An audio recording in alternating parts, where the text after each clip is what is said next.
Nossos amigos economistas brasileiros parecem não aprender.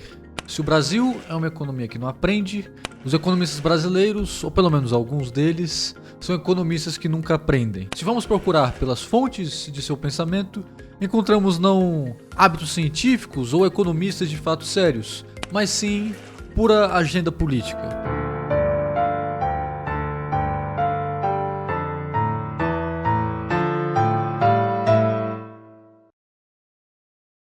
A estrutura toda desse vídeo é possibilitada pelos estúdios do Alta Linguagem. Confira o canal e, para ajudar a manter este trabalho, considere realizar uma doação ou então assinar o Clube Alta Linguagem.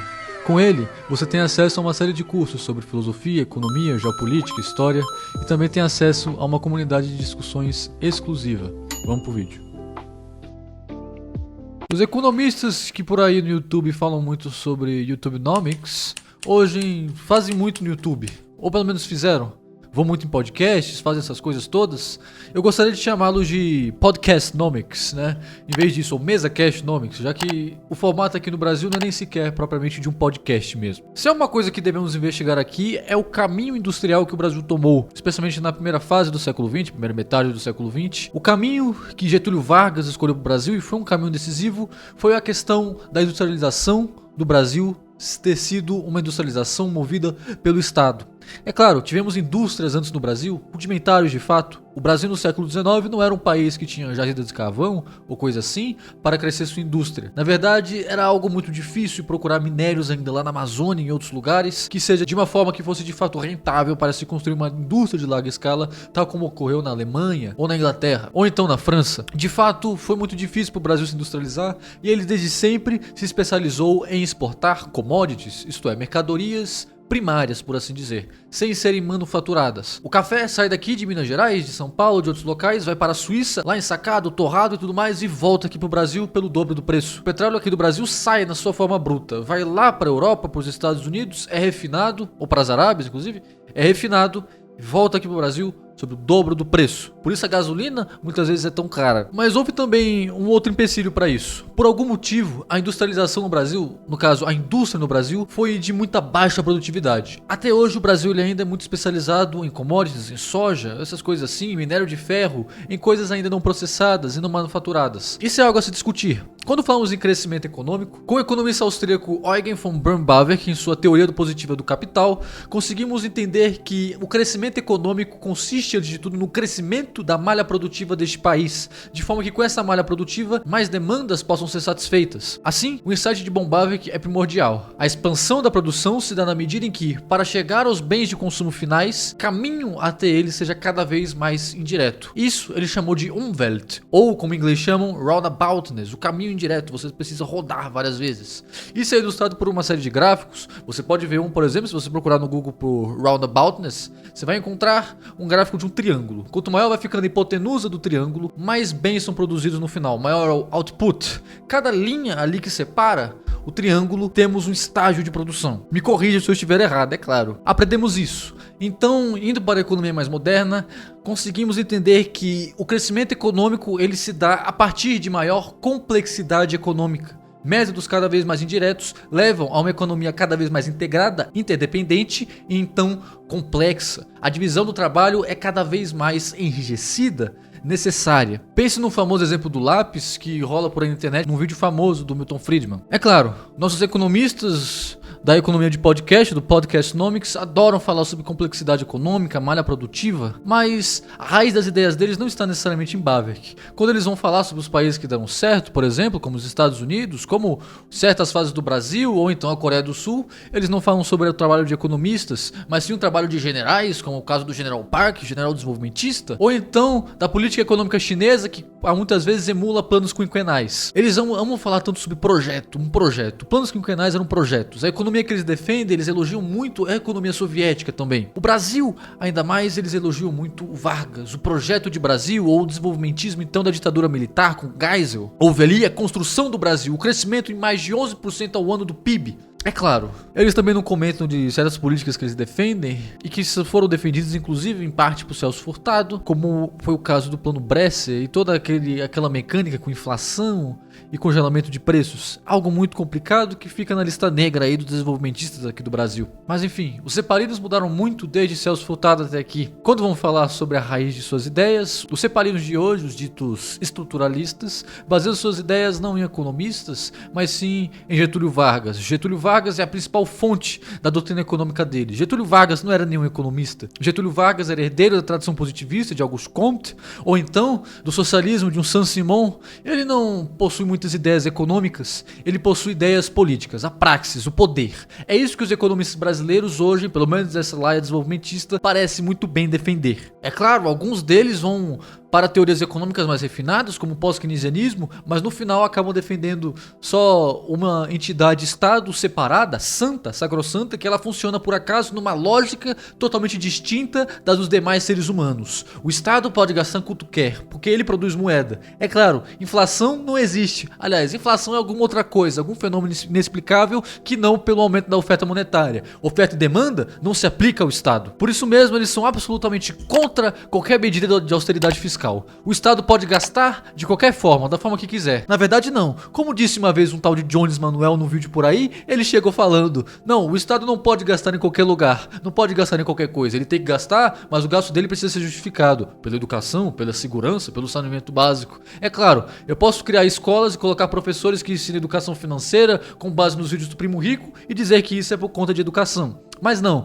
obviamente Jones Manuel não quis dizer isso. Ele quis dizer que todo Estado deve gastar nas pautas que ele defende, nas pautas para a expansão do socialismo, de sua pauta política. A economia, no final, para ele, é somente a economia política, e não crítica à economia política. É isso, é esse pensamento inerentemente legado aos varguistas, ou a Vargas, ou a certos políticos. Quando vão falar dos Estados Unidos, eles forjam uma historiografia fajuta com base em Alexander Hamilton. O senhor Rodrigo Pedroso, por exemplo, no auge de sua caquexia, disse que a industrialização, o desenvolvimento econômico dos Estados Unidos foi um projeto político, um projeto de nação, e não um projeto do povo, foi um projeto de Estado. Ele analisa isso com base nos escritos do caduco economista Friedrich List. Spengler dizia muito bem em sua obra Prussianismo e Socialismo que List era um péssimo inglês, mas um bom alemão. Ele entendia muito bem a economia como um cameralista, como um sistema de enriquecimento do Estado, e não como um sistema de leis econômicas bem definidas. Ele é, no sentido mais bruto da palavra, um historicista. Então por isso que ele dizia que Adam Smith, Ricardo, Malthus e outros estavam justificando tão somente o imperialismo inglês, e não falando sobre leis econômicas de fato. Está aí a raiz da ideia dessa gente toda. Historicismo, eles acreditam que é uma segunda lógica, seja para o Estado, seja então para as nações ditas proletárias, algo que foi muito bem importado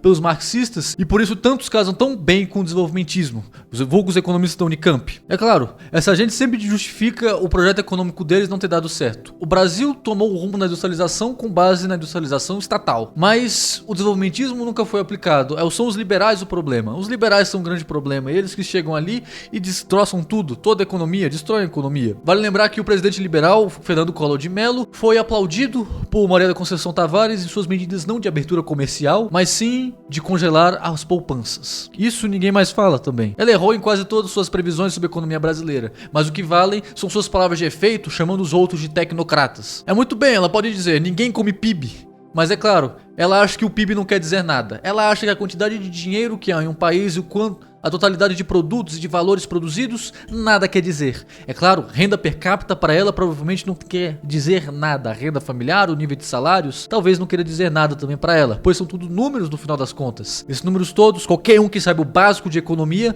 significa alguma coisa na realidade, na concretude real, e não somente números no modelo abstrato. Um canal Geoforça, por exemplo, que por aí no Twitter vive dizendo que nessa tragédia do Rio Grande do Sul não é necessário economistas, são necessários engenheiros, são necessários estadistas ou coisa assim. É claro, ele não percebe que são os economistas, que é a ciência econômica, que explica o porquê de os engenheiros hoje estarem fazendo Uber e não indo lá na tragédia do Rio Grande do Sul ajudar os necessitados ou fazer obras para estancar as enchentes e prevenir novas enchentes. É claro, ele não entende isso. Ele acha que a economia é um jogo de interesses e puramente isso. Tal como toda a ciência para essa gente toda é. É claro, essa gente toda é historicista, não acredita em leis econômicas, em nada. Eles acreditam num projeto político, poder. Poder e mais poder. Talvez porque estejam ganhando uma bufunfa, não sei. Mas os interesses deles de fato vão contra os interesses da maioria dos brasileiros. O brasileiro precisa de pão, o brasileiro precisa parar de se preocupar com suas contas. Vamos falar muito sobre cultura por aí. Mas ser um país de primeiro mundo não necessariamente envolve ser um país com uma cultura muito rica. Ou que produz muitos épicos ou coisas assim.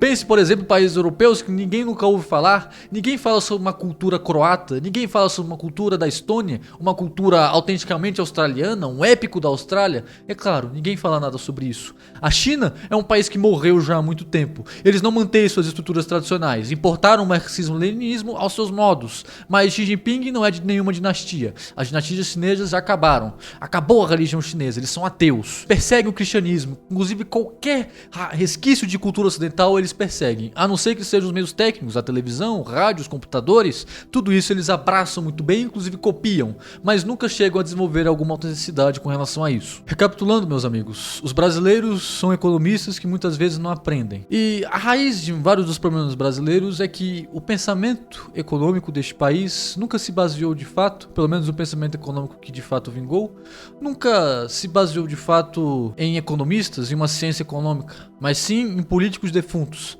Keynes dizia, se eu não me engano, várias ideias de diversos políticos eram baseadas no final na ideia de algum economista defunto. Mas aqui no Brasil se vê o inverso. A ideia dos economistas são muito baseadas na ideia de políticos defuntos. É claro, essa economia é feita por pessoas velhas. Eu mencionei o senhor Rodrigo Pedroso, por exemplo, no auge de sua caquexia, caduca sua intelectualidade sobre economia, pega muito um Friedrich List. Friedrich List não era nada mais, nada menos que um economistazinho alemão que buscou aplicar o hegelianismo e sua ideia de Estado prussiano na economia.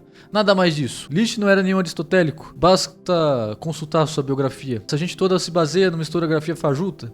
Celso Furtado comenta que os Estados Unidos, no século XVIII, tinha uma frota independente. É claro, isso não é verdade, não se sabe de onde ele tirou isso. A economia, a historiografia sobre os Estados Unidos avançou muito daquele tempo pra cá. Eram os anos 30, 40, 50, nem eu mesmo me recordo. Talvez seja mais, 70, 80. Mas a historiografia sobre os Estados Unidos certamente avançou. Assim como também avançou a historiografia portuguesa sobre se houve ou não feudalismo naquele país. E assim, somos forçados a revisar teses sobre o Brasil, como as de Raimundo Faoro e de outros. Mas ainda assim, o Brasil possui ideias muito atrasadas. Os nacionalistas deste país, os economistas desenvolvimentistas, ainda buscam uma identidade nacional do país na era da dissolução das identidades nacionais. Deve-se corresponder melhor ao nosso tempo. O Brasil até agora é uma nação muito anacrônica, pelo visto. Não tão anacrônica. Ele quer ter cultura na era onde a cultura é de massa. Ele quer ter poder na era da hegemonia. Nunca quer buscar seu local no mundo a partir do melhoramento da vida de seus cidadãos. Nada disso. Nunca se pensa no povo, mas sim num Brasil abstrato,